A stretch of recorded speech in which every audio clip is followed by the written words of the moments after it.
18 horas. Notícias de Manaus, Amazonas, Brasil e do mundo.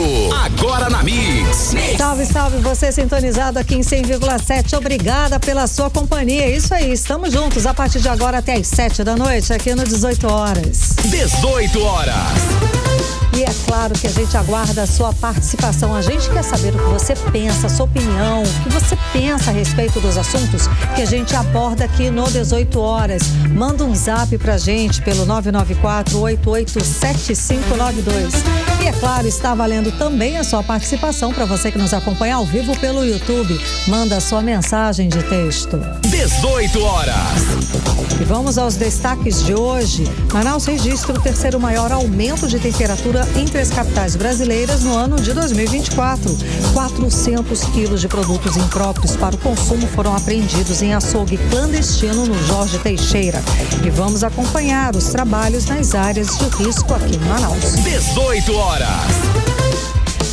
Esses e outros assuntos, os destaques do dia, a partir de agora para você, no 18 horas de hoje, terça-feira, dia 21 de janeiro de 2025. 18 horas.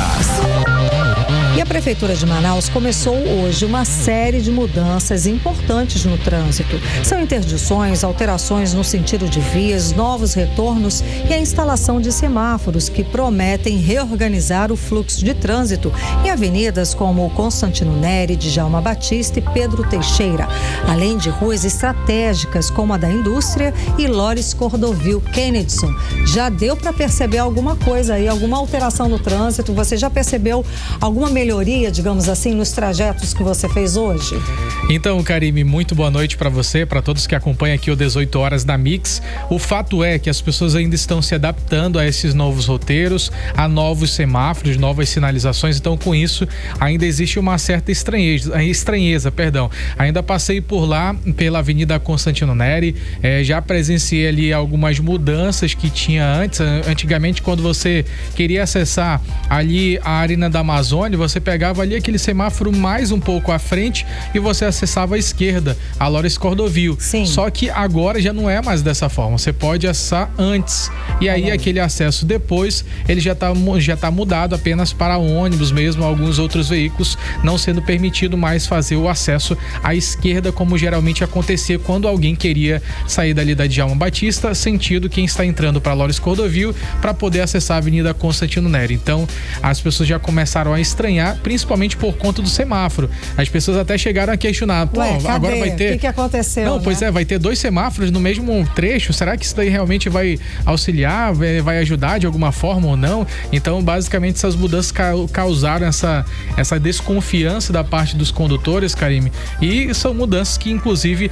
ali alteram tanto a questão do fluxo de veículos que são veículos de passeio, como também ali a questão de rotas do transporte público, além também de uma criação de alça ali de acesso que vai ser entre as avenidas Constantino Neri e também Torquato Tapajós. Agora, um detalhe interessante que eu já mencionei ainda há pouco, Karime, é em relação ao semáforo na estação de transferência 2, que ele vai ser reservado exclusivamente ali para ônibus e também motoristas que precisam acessar a Lores Cordovil, como já mencionei anteriormente. Já na Avenida Pedro Teixeira, Karime, a gente tem também o acesso entre as avenidas Constantino Neri e também Djalma Batista, que vai ser transformado em uma única mão, enquanto que a Rua da Indústria passa a ser a principal e também o acesso no sentido contrário. Karime, essas são algumas das mudanças e com certeza as pessoas já estão ficando um pouco mais ligadas. Preciso muita atenção nessa hora, né? Porque vai ter que ter um período aí de adaptação, a gente vai ter que acostumar com essas mudanças. Agora, o objetivo toda dessas ações, segundo a Prefeitura, é claro, é melhorar a mobilidade urbana e reduzir o alarmante número de acidentes de trânsito aqui em Manaus. Para a gente ter uma ideia, em 2024, mais de 300 pessoas morreram em acidentes, um aumento de 21% em relação a 2023.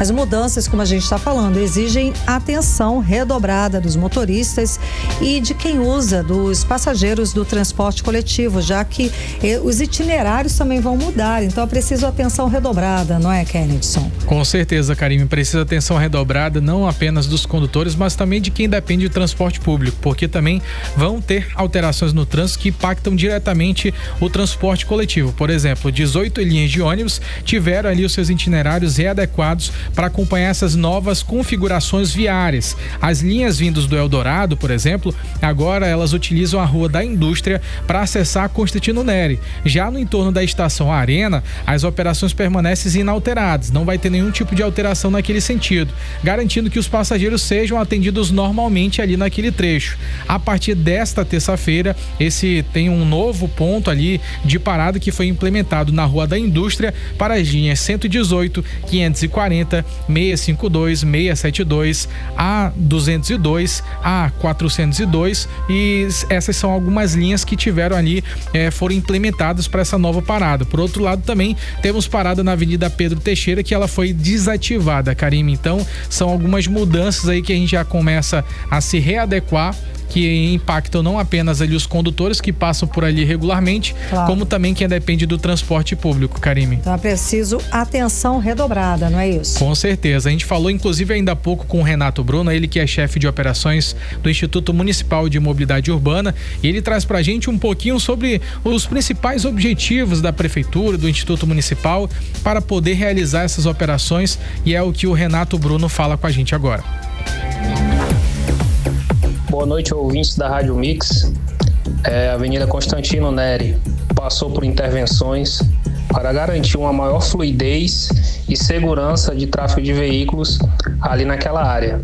O objetivo sempre é dar mais fluidez ao trânsito, que é complicado e caótico naquela área, de forma a garantir a segurança viária e assim os condutores conseguirem chegar mais rápido ao seu destino.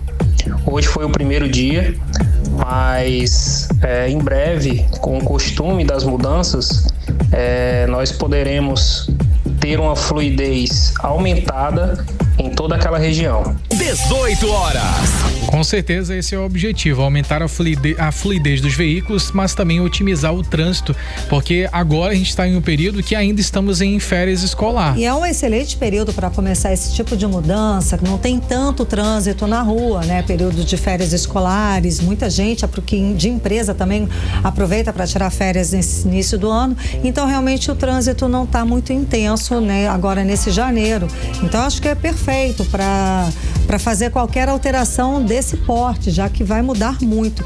E a gente espera mesmo que desafogue o trânsito aqui, não é, Kennedy? Porque estava precisando de alguma atitude. Estava precisando sim. O que muitas pessoas acabam sonhando também, Karime, é para transformar, já que já começaram essas mudanças, transformar a Avenida Constantino Neri só de ida para o centro, a Avenida de Djalma Batista só de volta, para ter ali vários fluxos de veículos juntos. Olha aí. A gente sabe que existe uma engenharia muito grande para poder trazer essa mobilidade para Manaus. Será que vem esse ano?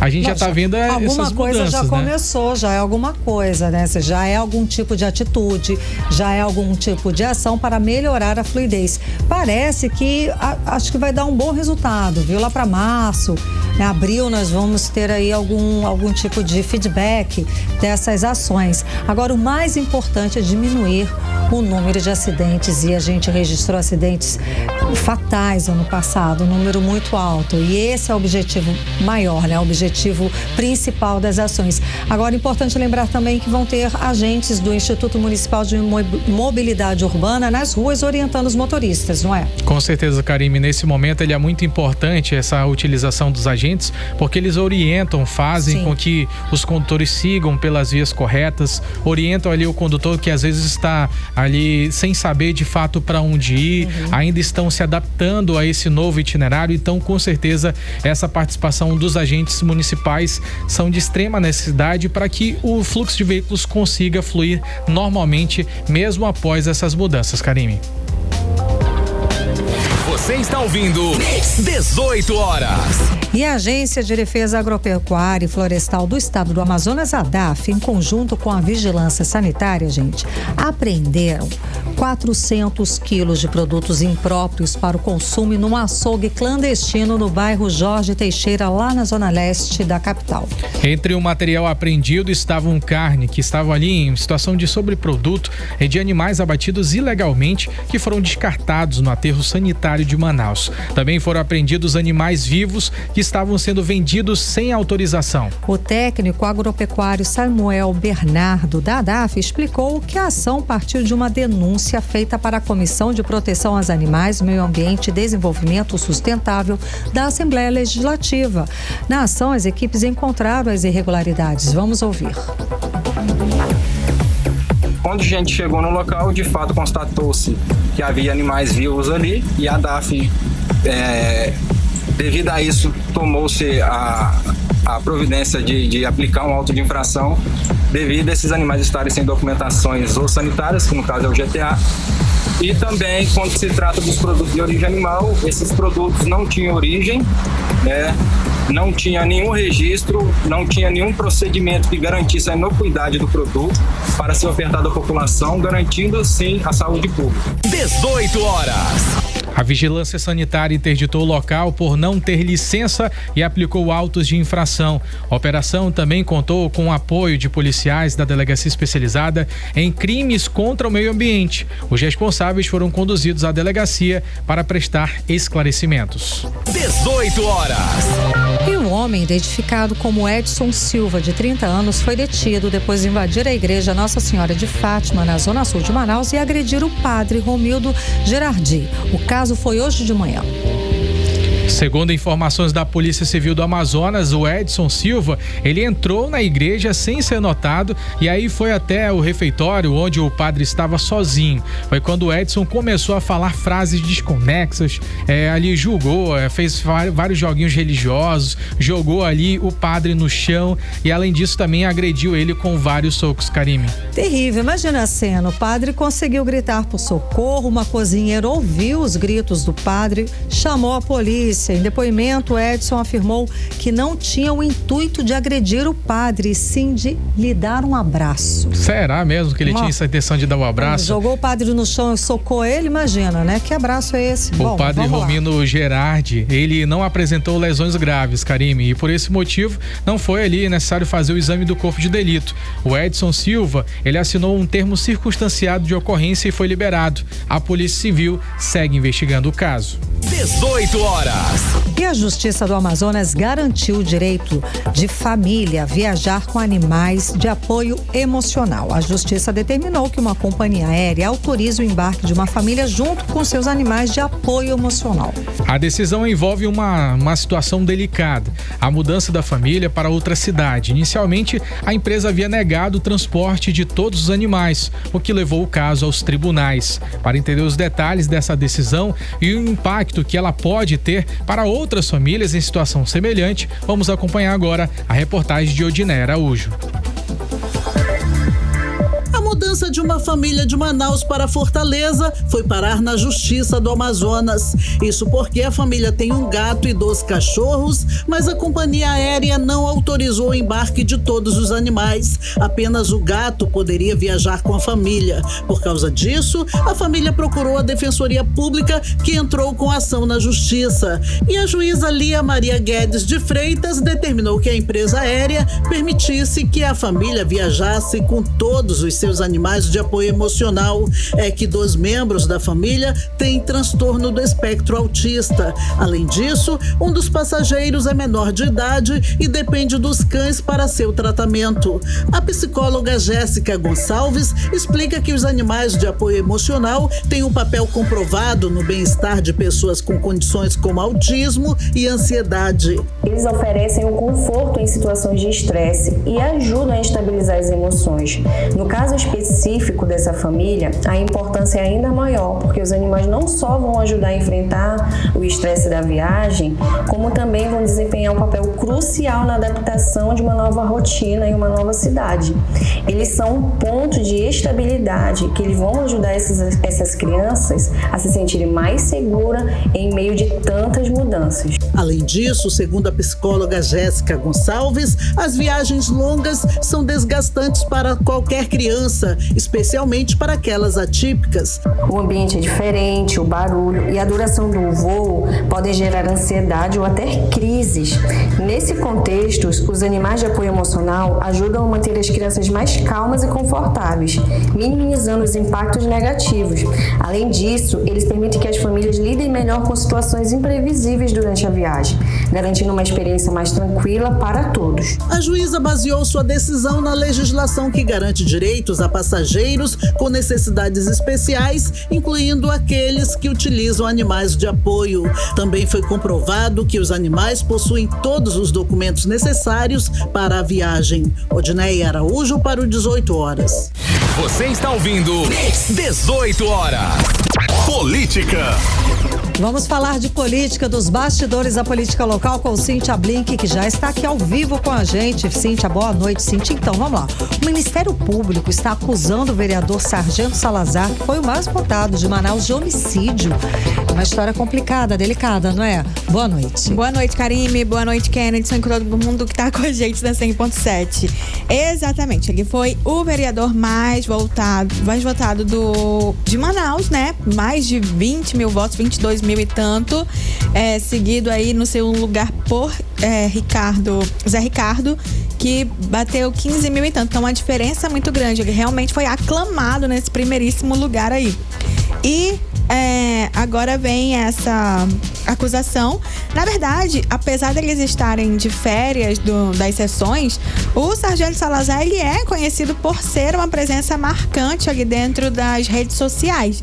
Ele faz muito material, muito vídeo, e isso, inclusive, sem dúvida, impulsionou ele a alcançar esse tão alto número de votos. E ele continua no mesmo ritmo, mas agora como vereador. Então, ele apresenta muitos vídeos, ele faz muitas denúncias, e agora a gente tem essa denúncia do Ministério Público do Amazonas contra Salazar por homicídio. Essa história, ela veio a público por conta do jornal Folha de São Paulo, que publicou hoje mesmo sobre essa denúncia. Fala-se ali de uma ocorrência em 2019, em que ele atirou 6 vezes no Felipe Kevin de Oliveira Costa, suspeito de roubo. De acordo com a versão do vereador, na época ele não era vereador, mas enfim, o que ele disse é que presenciou um assalto, um roubo, aliás, a uma mulher na rua. Ele estava de folga, mas ele perseguiu o suspeito e deu 6 tiros no suspeito. A investigação mostrou que o suspeito não estava armado, e a mulher que foi vítima disse que não reconheceu esse homem como o autor do roubo. E então está havendo aí uma investigação sobre isso. O Sargento Salazar falou que vai se defender dessa história amanhã, que ele já está em contato com o advogado, e inclusive disse também que vai processar os jornais que estiverem falando desse assunto. Então é isso, mais um, né? É isso que eu ia falar, poxa. Agora, Blink, outro vereador, Coronel Roças, foi acusado de mentir sobre a campanha à posse de Trump. O nome dele não estava na lista de convidados brasileiros. Eita, barrado no baile. Pois é, o que aconteceu? Ontem foi a posse do Trump, essa foi a principal notícia do mundo político, ainda que não seja local, né? Mas esse é o assunto no mundo inteiro. A gente está falando do presidente dos Estados Unidos, então é um marco para o mundo inteiro, realmente, ali uma orientação do que vai acontecer no mundo a partir de agora, quando a gente vê a união do presidente Trump com outras figuras importantes. Tudo isso dá indicações pra gente do que vem por aí. E aí, Coronel Roças, que é um parlamentar de direita, conseguiu o cargo de vereador com essa bandeira, né? Ele que atua pelo PL, entrou representando o PL na Câmara Municipal de Manaus. Ele anunciou que iria para a posse do Trump, que participaria do jantar. Pois bem, saiu uma lista com 21 nomes de parlamentares brasileiros que estavam presentes nesse jantar, nessa posse, né? Que poderiam estar na posse.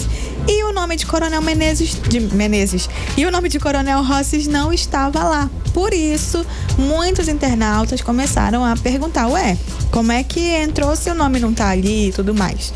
Aí, ele fez imagens dele no Capitólio, mas no jantar no Capitólio e não durante a posse. Mas, se ele foi barrado, a gente também pode falar que Michele Bolsonaro e Eduardo Bolsonaro foram barrados também. Foi. Porque houve um problema protocolar. Não poderia ir acompanhado, teria que só os parlamentares que estavam sozinhos. No caso, Rosses estava sozinho. Então, não sei qual foi o problema que houve exatamente ali. Mas no jantar, ele não só foi, como ele fez 1000 stories mostrando que estava no jantar, que estava no Capitólio. Mostrou os outros convidados para, olha só, estamos aqui. Chegou a entrevistar algumas figuras, entrevistar assim, né? Fez o stories e estava ao lado, fez uma pergunta, fez questão de mostrar ele conversando com outras figuras políticas que estavam ali, né? Então, assim, publicamente se sabia que estava participando desse jantar. Então, pode ter havido sim um contratempo para ele participar da posse, mas de qualquer forma, no tal jantar que também foi no Capitólio, ele estava presente. Que na posse mesmo, a Michele e o Eduardo Bolsonaro também não foram, eles foram pro jantar. Isso, exatamente. Né? Também. É por conta de questões. Pode ser que a lista inicial tenha aqueles nomes, e aí na hora verificou-se lá que. Porque não é um evento. Não é uma qualquer. Coisa.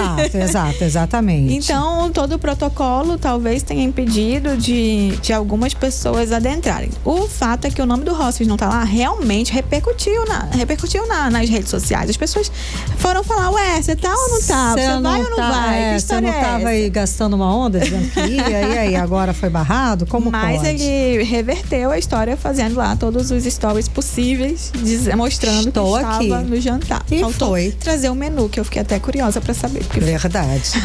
Blink, e o presidente da Câmara Municipal de Manaus, o vereador Davi Reis, ele recriou uma comissão para dar andamento ao concurso público realizado no ano passado. Que comissão é essa? Explica pra gente o que está acontecendo. É a comissão do concurso público da Casa Legislativa. Ano passado a gente teve o concurso e teve o chamamento. Aliás, teve a lista de aprovados desse concurso. Esse foi um concurso que passou por uma série de problemas, né? Porque foi logo num primeiro momento, quando ele ia acontecer, ele foi barrado na justiça. Depois ele acontece, aí naturalmente os concursos normalmente têm mesmo recursos para verificar. Houve uma denúncia sobre suspeita ali de racismo nas cotas, de não ter obedecido as cotas como deveria. Isso foi parar na justiça. Da lista de aprovados, falta muita gente ser chamada de fato. Então ficou uma herança aí da gestão de Caio André para a gestão de Davi Reis. Com isso, Davi Reis criou uma nova comissão. Na verdade, a comissão ela já existia. Mas ele refaz essa comissão porque tinham pessoas que eram comissionados e que saíram junto com a gestão do ex-presidente Caio André. Então, como esses comissionados se retiraram, Davi Reis teve que repor pessoas para trabalharem ali. Essa comissão foi refeita e ela segue. Essa comissão, ela tem o desafio de lidar aí justamente com a justiça, atender todas as demandas que a justiça está pedindo, fazer a parte de defesa ali da Câmara Municipal e tudo mais, para poder finalizar realmente essa questão do concurso, que é chamar os aprovados, efetivá-los, né, fazendo com que eles saiam de nomes de aprovados para pessoas que estão trabalhando na Câmara, porque esse concurso ele não foi feito à toa, ele foi feito porque realmente existe uma demanda dentro da Câmara e, de qualquer forma, a partir do momento que você faz o concurso, mostra os aprovados, cria-se ali uma expectativa. Então tem muita gente de olho buscando na justiça realmente para poder ocupar o cargo que lhe é de direito ali. E aí ele explicou pro portal Estado Político, que a nova comissão tem essa missão específica de fiscalizar as etapas restantes do concurso, né? De estabelecer uma comunicação direta com o instituto responsável, que foi a FGV, e manter os candidatos informados sobre os avanços. Em que pé está esse negócio? Essa comissão tem que informar aí como é que está isso e também conseguir atender tudo que a Justiça solicitar. Então, a comissão vem para isso. É angustiante para quem fez, passou, não sabe como é que vai ficar. Realmente angustiante, as pessoas estão esperando, né? Exatamente. E desde o ano passado, na verdade, ano passado ficou uma dúvida até se ia ter ou não o concurso, né? E se valeria, ou se de repente a Justiça suspenderia, de repente pudesse mandar fazer outro concurso, porque como você falou, foram várias denúncias, inclusive denúncias nas redes sociais a respeito do gabarito. Muitas pessoas vieram reclamar a respeito dessa... Era o Instituto Acesso, gente, perdão, falei FGV, não é Instituto da FGV. Acesso. Então, muitas pessoas vieram reclamar a respeito desse concurso, das provas, E enfim. foi tudo menos tranquilo, né? Pronto, aí você resumiu. O resultado dele também tem uma série de obstáculos, mais que a Câmara, não importa quem é o presidente, se é Caio André, se é Davi Reis, ou seja lá qual for o nome, como um órgão público, a Câmara tem que dar uma resposta. Então, por isso está se refazendo ali essa comissão e espero que consiga concluir a missão, mesmo que é finalizar esse concurso, porque ele pode ter sido feito, mas ele ainda não chegou ao final. Verdade. É isso? É isso. Trago mais informação para você amanhã. Obrigada pelas informações, Blink. Boa noite. Até amanhã. Você está ouvindo 18 horas. Previsão do tempo.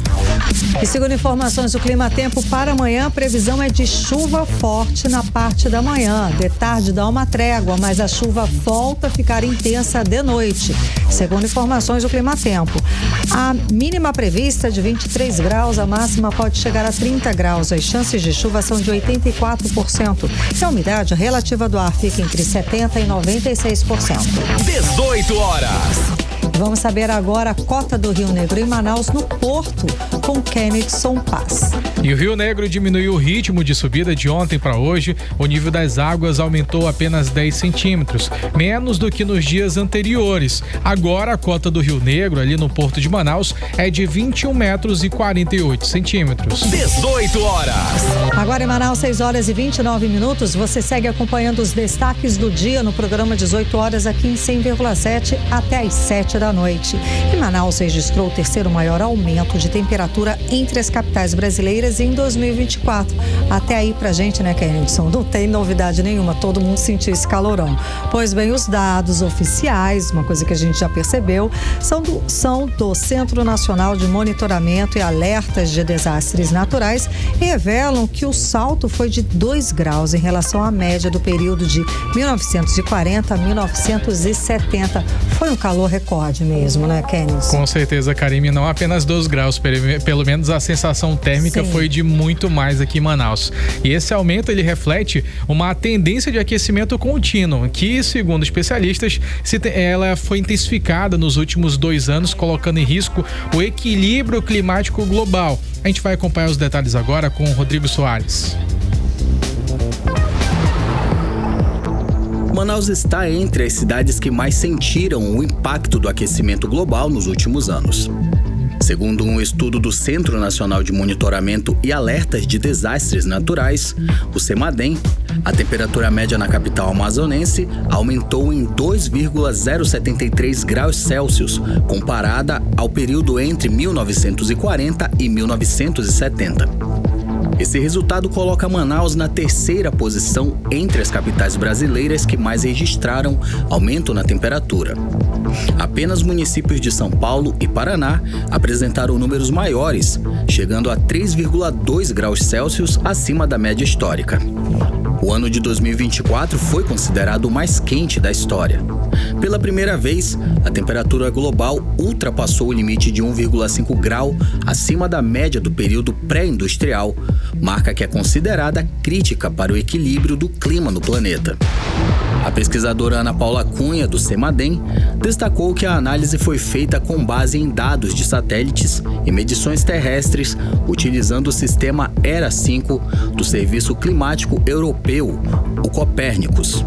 A pesquisa mostra que o aquecimento registrado em 2023 e 2024 apenas intensificou uma tendência que já vinha sendo observada nas últimas décadas. O meteorologista Marcelo Celucci, do CEMADEM, afirma que o aquecimento não é causado por um único fator. Além das mudanças climáticas globais e do fenômeno El Niño, elementos locais como o desmatamento e a degradação do solo amplificam os efeitos das altas temperaturas. Com 2,073 graus acima da média histórica, Manaus agora precisa enfrentar os impactos diretos desse aquecimento. As altas temperaturas não apenas ameaçam a biodiversidade da região, como também afetam a qualidade de vida das pessoas que residem na capital. O estudo reforça a necessidade urgente de ações para reduzir os efeitos das mudanças climáticas, priorizando a preservação das florestas, a recuperação das áreas degradadas e a educação sobre a sustentabilidade. Manaus, como parte integrante da Amazônia, tem um papel fundamental no equilíbrio climático global. Mas, como mostra o estudo, a capital já sente de forma intensa os efeitos da ação humana sobre o meio ambiente. Rodrigo Soares para o 18 Horas. Você está ouvindo 18 Horas. E hoje foi o sepultamento de Jefferson Araújo, de 30 anos, e Esther Amorim, de 8 anos, pai e filha, que morreram soterrados no deslizamento de terra que atingiu 2 casas no bairro Redenção. Kennedson Paz está acompanhando esse caso e tem mais informações pra gente. Você acompanhou essa situação? A família estava muito triste, muito indignada, Kennedson. Conta pra gente como é que foi esse momento. Karime, para todos os familiares dessas vítimas, né, tanto do Jefferson de Souza como da pequena Esther Amorim, que tinha apenas 8 anos, a situação ainda causa muito transtorno, muito abalo. Todos estavam extremamente ali abalados com tudo que aconteceu e pouco conseguiam falar sobre, de fato, essa tragédia, o que acabou comovendo muitos moradores daquela região. Inclusive, hoje, os corpos das vítimas, eles foram velados no início da manhã de hoje, lá no Centro Desportivo Comunitário lá do bairro Redenção. E exatamente aquele local, ele tem muito significado, Karime, tanto para a família, como até mesmo para as próprias vítimas, que era ali o Jefferson, como também a Esther, porque foi naquele mesmo lugar, Karime, que o Jefferson, ele conseguiu viver os grandes momentos da vida dele, que ele fazia ali aquilo que ele gostava, que era jogar futebol. E essa paixão foi algo que ele passou, era uma paixão que passou de pai para filha, né?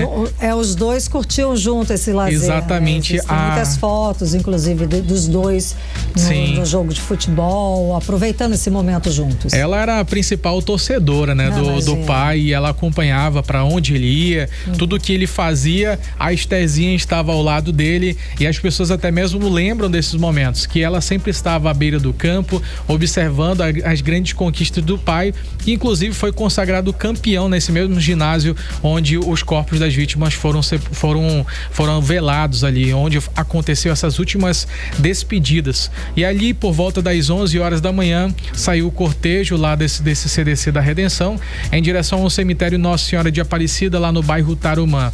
Os familiares, como mencionei, ainda muito abalados, eles não conseguiram falar sobre essa fatalidade, só que o que dava para ver, Karime, era a grande quantidade de lágrimas, de choro, de clamor dos moradores, de clamor também da própria família, que deixaram claro ali a extrema dor, uma dor muito profunda e também um vazio que é difícil de superar. Somente quem já passou por uma situação semelhante sabe o quanto essa situação causa desespero, causa também bastante sofrimento. E o desejo da família agora, Karime, é que as mortes dessas vítimas, elas não sejam esquecidas como apenas ali alguns números das estatísticas, mas que essa tragédia ela sirva de um alerta sobre as consequências da negligência do poder público em relação ao governo do estado, em relação a todas as autoridades competentes que deveriam ter analisado ali aquelas áreas de risco. São várias áreas de risco, não apenas ali no bairro Redenção, mas também em vários outros pontos da capital amazonense. Então isso ali trouxe à tona essa grande preocupação com esses moradores que vivem em mais de centenas de áreas de risco aqui na nossa capital do estado do Amazonas. Inclusive lá no mesmo bairro ano, mais de 80 casas foram consideradas em situação de risco naquela mesma comunidade onde o Jefferson e a pequena Esther acabaram falecendo. Foram ali soterrados por muito barro. A esposa do Jefferson, a Juliana Amorim, ela também foi uma das vítimas desse deslizamento de terra. Ela teve inclusive ali uma das pernas amputadas, a perna direita, e ela segue internada em estado grave na unidade de terapia intensiva do Hospital e Pronto-Socorro Platão Araújo. E devido à gravidade desse estado de saúde dela, Karime, a família decidiu ainda não informar ela, não falar para ela sobre as mortes, né, do marido, claro, e também da filha dela. A gente sabe o quanto ela está abalada, inclusive precisa até mesmo de forças para superar a própria perda da perna. Imagina, uma pessoa muito jovem. Ela está, lógico. Exatamente. Todo trauma. Sim, ela tem apenas 27 anos. Nossa, então essa jovem perdeu uma perna e ainda depois de tudo isso saber que perdeu o marido, família, perdeu tudo. Perdeu a família, perdeu a casa, perdeu tudo. A questão, pelo menos 600 áreas de risco hoje que são ocupadas aqui em Manaus. A questão é, cadê a fiscalização? Por que deixa chegar nesse ponto? Por que deixa chegar a ponto de ter porque falaram que estourou foi um cano, né? Foi uma ligação de água clandestina. Como é que deixa chegar ao ponto de ter ligação de água clandestina que há anos está ali comprometendo o terreno? Quer dizer, falta fiscalização, falta realmente uma ação conjunta dos órgãos competentes para coibir essa situação e mais, tirar essas pessoas que moram nessas áreas de risco. Hoje, inclusive, teve uma manifestação pedindo do governo do estado do Amazonas uma atitude também por pessoas que foram retiradas de uma área de risco. Conta pra gente. Exatamente, Karime. Hoje, lá em frente à sede do governo do estado do Amazonas, vários moradores ali que, na realidade, pessoas que viviam na comunidade de Monte Oreb, que fica lá no Lago Azul, na zona norte de Manaus, elas foram retiradas em um certo momento, devido ali ao avanço daquela habitação irregular ali naquela região do Monte Oreb. Não tinha, de fato, a estrutura adequada para aquela habitação e com isso foi necessário a retirada desses moradores, só que essa retirada pacífica, ela teve a promessa do governo do estado do Amazonas que aquelas pessoas seriam readequadas em uma outra localidade, em um outro ponto. Agora a gente tem uma outra situação em que a Prefeitura Municipal de Manaus revitalizou todo aquele espaço. A gente sabe que toda a área do Monte Oreb, ela foi completamente revitalizada, inclusive dali vai surgir um outro complexo habitacional onde serão abrigadas várias outras famílias, inclusive famílias essas que vivem em situação de risco aqui em nossa capital. No entanto, essa informação ainda não chegou para esses moradores que viviam ali no Monte Oreb. Inclusive, eles fizeram várias manifestações em frente à sede do governo, falando assim: olha, governador Wilson Lima, a gente está aqui para que você não esqueça da promessa que você fez pra gente. Nós queremos moradias, nós queremos lugar de dignidade para que a gente possa viver, que a gente possa crescer, se desenvolver. Sem medo, né? Exatamente. Sem medo de uma chuva cause uma tragédia dessas. Agora, foi prometido e eles estão aonde, gente? Para onde essas pessoas foram morar com parentes, morar de favor, de aluguel, de alguma forma? Quer dizer, não foi resolvida a vida dessas pessoas, não é? Exatamente, Karime. Em um certo período temporário, a gente sabe que existe ali o cadastro dessas pessoas para receberem ali o aluguel social. Mas também só que tem um prazo para finalizar, né? E aí o que acontece, Karime? A maior parte dessas pessoas, ela, ao invés de seguir para um lugar seguro, na realidade ela busca tentar novamente morar em uma outra zona que eles consideram que seja positiva, que eles podem se desenvolver. Mas e aí volta para uma situação irregular. A gente está falando daquela área da Zona Norte ali, bem próximo do Monte Oreb, por exemplo. Tem uma outra área, Karime, que devem ter aproximadamente mais de 100 mil famílias ali naquela região, para você ter uma noção, e que estão morando em uma situação irregular, Karime. Karime. Como é que deixa, gente? Já são pessoas que convivem com risco. Sim, Karime. Qualquer chuva perder tudo e outras tragédias, mais vítimas.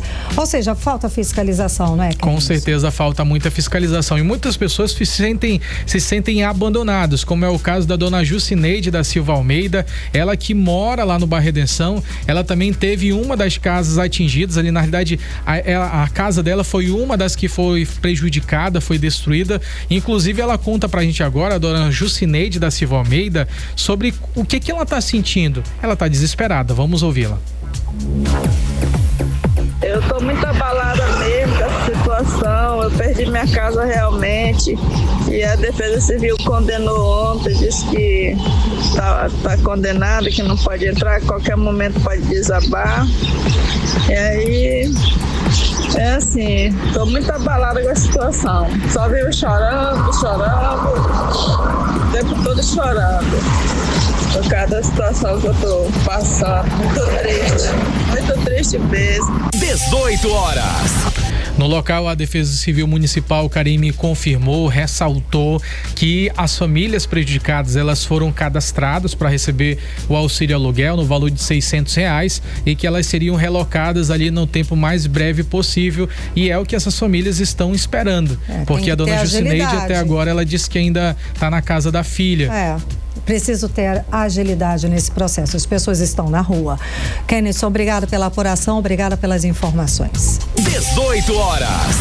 Entrevista do dia. E vamos seguir falando sobre esse assunto. Agora vamos conversar com o subsecretário municipal de Segurança Pública e Defesa Social, Gladson Silva. Boa noite, seja bem-vindo ao programa 18 horas. Obrigada por nos atender. Sei que esses dias estão de muita ação, de muito trabalho, não é, subsecretário? Tudo bem? Tudo bem. Boa noite, Carlinhos. Boa noite, Kennedson. Boa noite, senhoras e senhores ouvintes. Esses dias foram bastante tenso, né? Em razão desses desastres, principalmente em razão desse desastre que ocorreu ali no conjunto Ilhéa 2 ali. Então foram dias bastante difíceis, estão sendo difíceis, né? Não só para a gente, mas também para os familiares das pessoas que foram vitimadas, né? Sem dúvida. Subsecretário, a gente tem a previsão do tempo é para que Manaus seja atingida por mais chuvas fortes nos próximos dias. Sabemos que tem aí pelo menos 600 lugares de risco que são habitados por pessoas, que as pessoas moram. E além desses lugares, lá onde aconteceu essa tragédia, qual a ação da Defesa Civil, qual a ação do município para evitar novas tragédias? Eu digo de hoje para amanhã, que a previsão é de temporal. O que está sendo feito? Vamos lá para falar a respeito dessas situações, desses alertas. Primeiro, desses alertas de desastre, né? Nós temos o Centro Nacional de Monitoramento e Alertas de Desastres Naturais, chamado CEMADEM, né, que emite esses alertas levando em consideração sempre, ou basicamente, né, como primordialmente, a pluviosidade, né, que vai cair em determinada região, né, essa previsão de pluviosidade, né. Manaus é a terceira capital do país que mais chove, né, perde apenas aí hoje para Belém e Macapá. Então, assim, chove muito em Manaus. E as características da cidade, elas são de muitos barrancos em razão de ser cortada por várias bacias hidrográficas, né, que a gente chama de microbacias. Então, ela tem um relevo altamente inclinado, né, assim, com muitas encostas.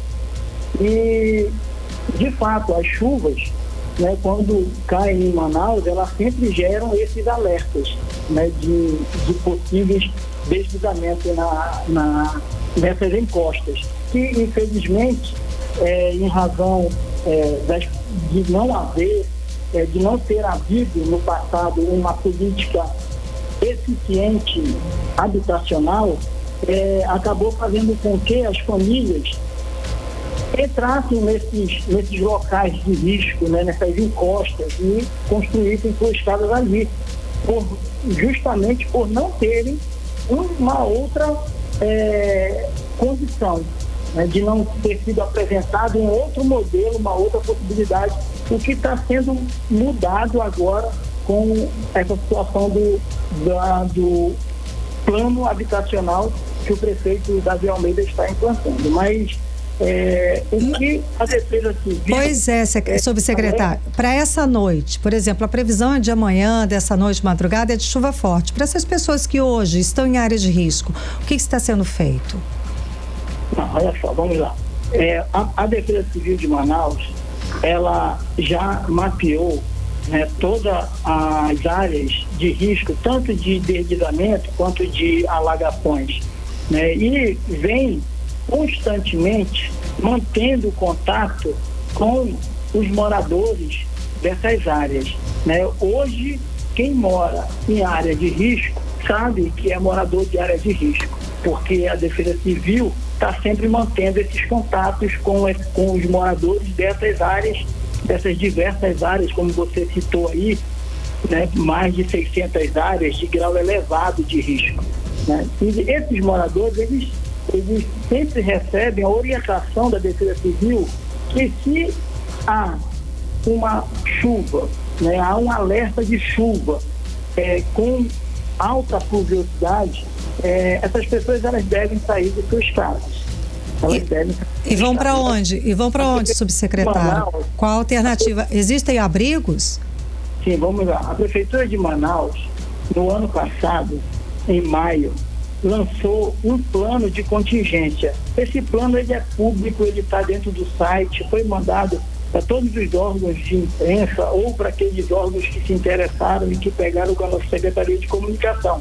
Mas ainda assim, esse plano ele está disponível no site da Prefeitura, um plano de contingência. Nesse plano de contingência, que abrange não somente desastres ocasionados por chuvas intensas, mas também por estiagem, por exemplo, incêndios, né, deslizamentos. Esse plano de contingência ele prevê os pontos de abrigos da Prefeitura Municipal de Manaus por zona administrativa. Em caso de desastre, em caso de ocorrência de chuvas intensas, as famílias podem se direcionar para esses locais que estão previamente incluídos no plano de contingência. Esse plano de contingência é público, ele foi lançado publicamente pelo prefeito Davi Almeida em maio de 2024. Foi um primeiro plano de contingência e foi lançado na cidade de Manaus para esse fim. Então, nós temos esse plano de contingência. Quando ocorre um desastre na cidade, a gente coloca esse plano de contingência em prática. Então, as pessoas, sabendo desses detalhes do plano de contingência, além do plano de contingência, ele vai encontrar esses pontos de abrigos da Prefeitura Municipal de Manaus. Então o alerta é esse, a pessoa sabe que à noite vai ter um alerta de muita chuva, está em área de risco, é procurar um lugar seguro como esses abrigos oferecidos pela Prefeitura de Manaus para que elas passem uma noite mais seguras, não é, subsecretário? Exatamente. Certo. Exatamente. População. Porque quem mora em área de risco sabe que mora em área de risco. Então, assim, não dá para esperar que ocorra o deslizamento para ele sair da sua casa. Não dá para esperar isso. Agora, subsecretário, existem algumas áreas mais críticas daqui da cidade, né? Elas são as zonas norte e também a zona leste? Sim, historicamente, a ocupação que se deu na zona norte e na zona leste, nessas duas zonas, elas se diferenciaram um pouco das outras zonas da cidade, né? Houve um modo, né, de ocupação sem levar em consideração a possibilidade de infraestrutura. Então ficou uma zona muito difícil, muito íngreme, com muitos igarapés, muitas nascentes dos nossos igarapés vêm daí da zona norte e zona leste. Então, nesses locais são as regiões administrativas de Manaus que mais possuem área de risco, exatamente nesses locais por conta das encostas íngremes que esses locais apresentam. Certo, subsecretário. Então, a partir de agora, assim, quando vocês mandam um alerta, sabe que as pessoas que sabem que moram em área de risco recebem esse alerta. Então, a ação mesmo é que elas deixem suas casas em caso de risco de chuva forte. Esse é a principal informação que a gente pode dar para essas pessoas que moram em áreas de risco, que são várias, como a gente mais de 600 pontos aí, não é? Exatamente. A situação é essa. Enquanto não se levar adiante uma política habitacional, que é o que essa administração está buscando fazer, esse ano, inclusive, já entregando aí mais de 3 mil, se Deus quiser, mais de 3 mil residências, não há como dar uma segurança maior para a população que mora nessas áreas de risco. Essas áreas de risco, elas precisam ser desocupadas. Certo. Essas áreas de risco que são críticas, elas precisam ser desocupadas. Para ser desocupadas, é claro, ninguém foi ali, ninguém está ali porque quer. A gente tem essa consciência, ninguém está morando num local inadequado, porque quer. A gente sabe disso. Mas também o governo, o poder público, no caso a Prefeitura de Manaus, está fazendo a parte dela, buscando recursos para fazer um programa habitacional para poder retirar essas famílias dessas áreas que são críticas. A gente só vai conseguir eliminar esse risco retirando essas famílias e dando um local digno para eles morarem. Maravilha. Agora, Karime, hoje a gente também ouviu, inclusive o próprio prefeito de Manaus, Davi Almeida, falou à TV Amazonas, subsecretário, a respeito sobre esse plano de contingência que o senhor mencionou ainda há pouco, em relação ao número de áreas de risco que elas já foram recuperadas. Ele mencionou ali 32 áreas de risco que foram recuperadas, sendo 12 só na zona norte de Manaus. A prefeitura também anunciou ali o investimento de mais de 60 milhões de reais que vão ser destinados para 13 áreas críticas até 2026. Além disso, também ele mencionou que essas áreas mais ali que vão ser atendidas serão ali Mauazinho, Gilberto Mestrinho e também o bairro Petrópolis. Além disso, subsecretário, a gente também tem informação sobre essas novas unidades habitacionais. Pelo menos 576 serão entregues até a primeira semana agora de abril, né?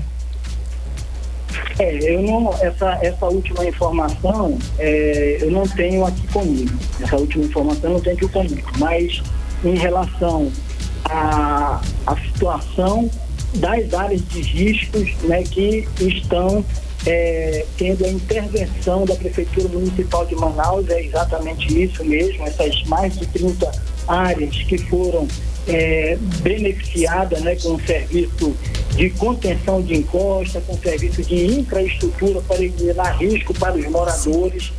A gente vem trabalhando, a Defesa Civil, por um lado, buscando identificar as áreas mais críticas, porque, como foi citado inicialmente, nós temos aí mais de 600 áreas de risco na cidade, de risco elevado, mas tem pontos que são mais críticos. Então, a Defesa Civil, ela faz esses relatórios, faz esse mapeamento para encaminhar para as outras secretarias, para que elas direcionem o seu orçamento dentro dessas prioridades que estão sendo apresentadas.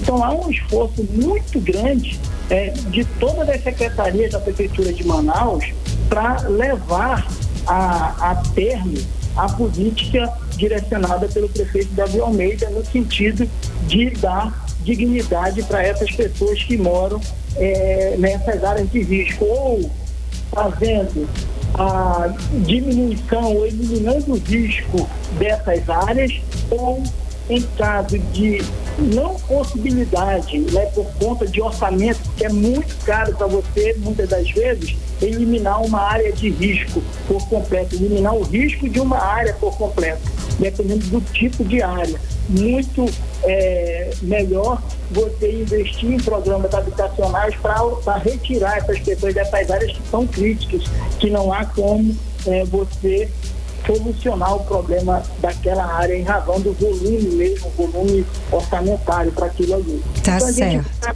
muito nisso.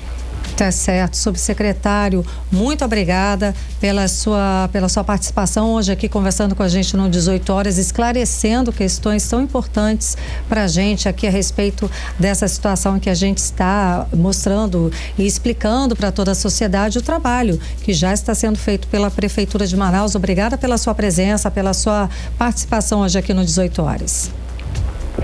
Eu que agradeço, Karine, eu que agradeço, Kennedy. Estou à disposição de vocês aí para tirar qualquer outra dúvida que surja aí. Grande abraço para vocês. A gente é que agradece e um ótimo trabalho. Sei que vamos ter dias aí desafiadores. Muito obrigada. Boa noite. Boa noite. 18 horas. Esporte.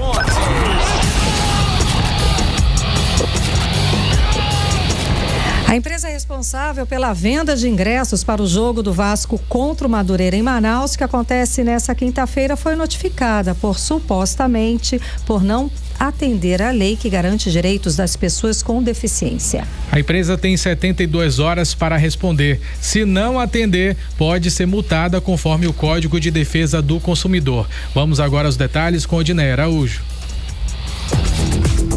O Instituto de Defesa do Consumidor do Amazonas notificou os responsáveis pela venda de ingressos para o jogo Vasco e Madureira por supostas falhas nos direitos das pessoas com deficiência. O jogo acontecerá na quinta-feira, dia 23, na Arena da Amazônia, como parte do Campeonato Carioca 2025. E segundo denúncias, as pessoas com deficiência só poderiam pegar os ingressos gratuitos e os ingressos com meia entrada para seus acompanhantes no dia do jogo, entre 10 da manhã e 9 da noite. Mas, de acordo com o Procon Amazonas, isso pode causar problemas e dificultar o acesso aos benefícios previstos por lei.